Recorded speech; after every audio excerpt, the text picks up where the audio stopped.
my story during this virus crisis might be to a degree the inverse of Emily's, in that I have not really been doing much work. Um, I've been sort of doing, putting in my maintenance, practicing and such, and but a lot that I've been doing has been planning for future work. Mm. And I guess it's been quite a shock, um, being out of work for 10 months and counting. Because I'm a freelancer and not tied to any institutions, and I have, including non-performing work. Like many musicians, many of my peers teach. Many of them at colleges and conservatories and such, and I have not been doing that in recent years.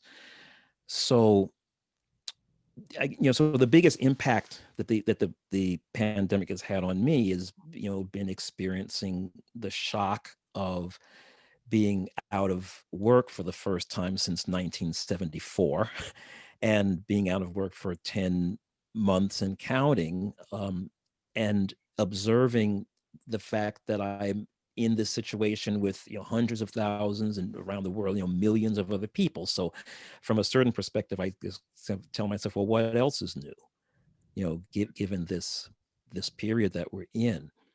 um, I've been counting my blessings because I very much realize how fortunate I am.